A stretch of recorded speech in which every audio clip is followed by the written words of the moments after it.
Praise the Lord.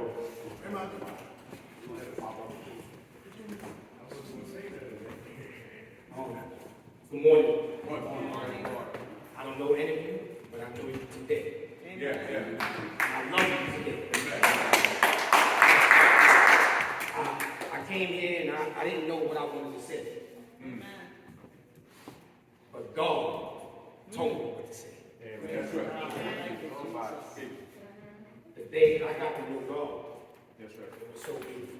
That's right. I just feel it. I feel the presence in the room.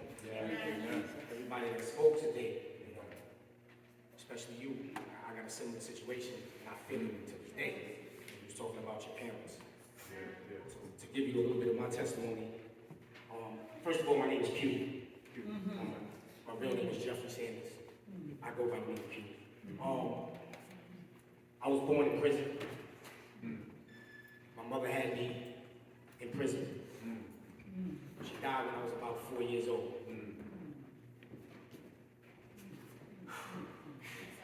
It's all right. Got it. My story is, I feel it's like a lesson. It's a message for people. Sometimes I feel like I'm an angel from God or something. I don't know. I don't know. You are. But when she died was, I think, the worst thing that ever happened. I still think about it today, think about it tomorrow, think about it whenever. I was adopted. I got 6 brothers and sisters, and they all stayed in Jersey. They was born in Jersey. And, I was the only one that was sent to New York and was adopted by some lady that I don't know. She beat me. She screamed at me. She yelled at me. And the neighborhood that I grew up in Corona, Queens, it was a neighborhood full of crime. It was the streets, typical streets. And I fell into that. Because the lady that adopted me was being so mean to me.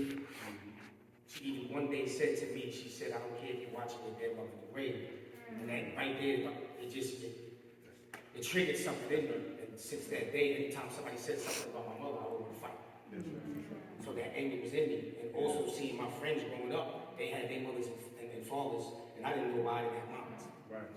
As I started getting older, I knew what it was. I'm like, my mother's not here, she's gone.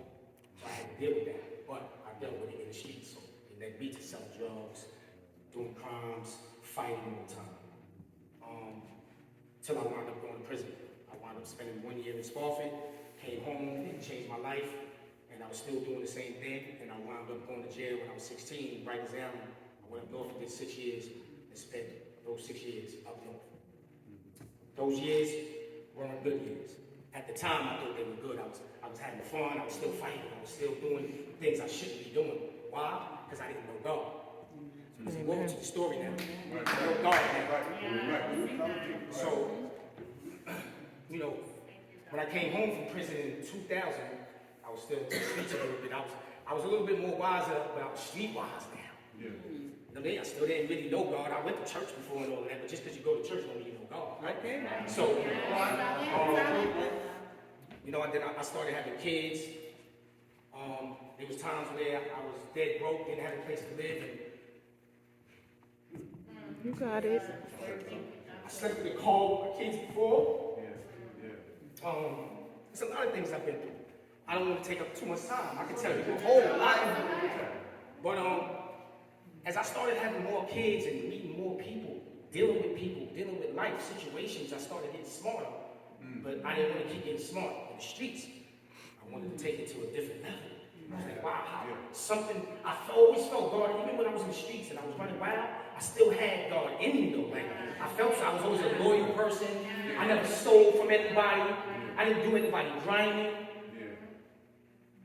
But it was just something just touched me.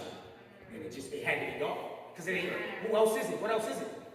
A man can touch me, a female can touch me, but they ain't gonna touch me like God gonna touch me. Amen.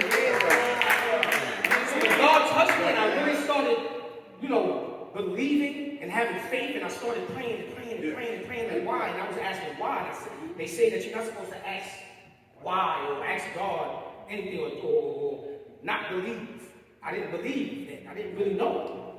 But when I started knowing, I started praying and asking for things. I said, let me not ask for $1 million. Let me ask for something simple. And when I asked for it, I got it. Yes.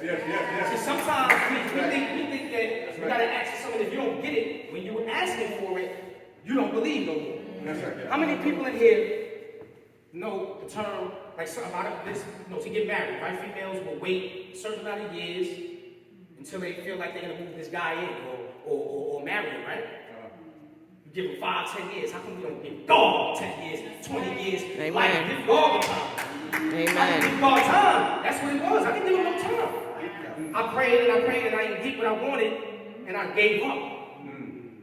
But then when I really knew God and I said, you got to give him time. And I gave him time in my life, and he changed me. He changed me. I'm no longer that man that was in the streets Amen. around. I'm no longer that. I want to be here for these kids. So I said, something clicked in my head. I said, I got to start a business that I do have to start. It's PBN Network, Positive Beats Negative. Right. Because positive will always beat negative. Amen. God will always beat evil. It looks Amen. like the devil's winning. The devil's not winning. It looks like he's winning. That's right. You help him win when you act on those things. Devilish things, that's when you help him win. But that don't mean he win. It's going to get better. Yeah, right now they say it's getting worse. It's getting worse. We talk about the air.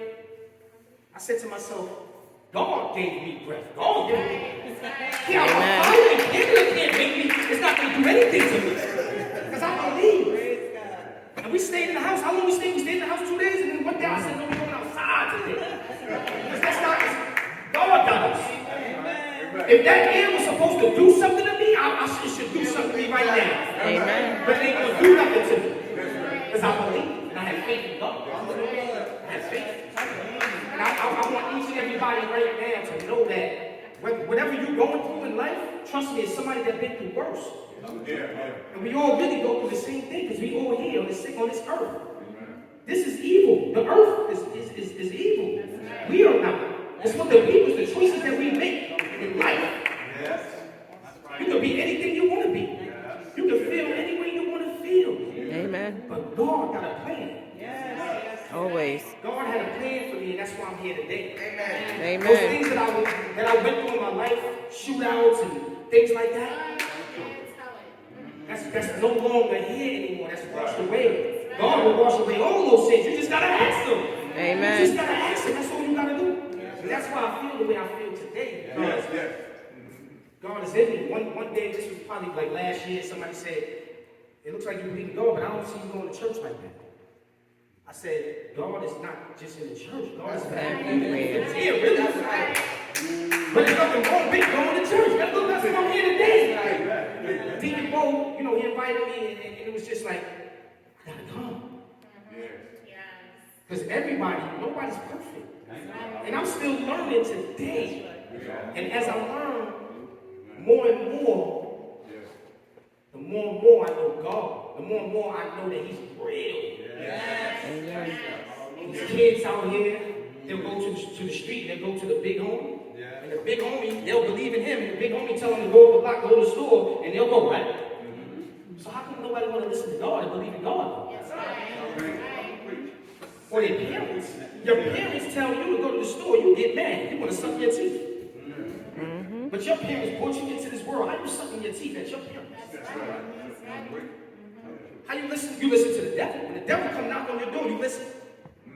You're doing these devilish things, but then when God come knock on your door, nobody want to listen. But see, when you do that, it comes back. God's going to come to you. He's going to talk to you. He's going to tell you what's real. Because He told me, I saw Him. I see Him. I tell you that it's real, it's so real. We just have to believe. Each and every day.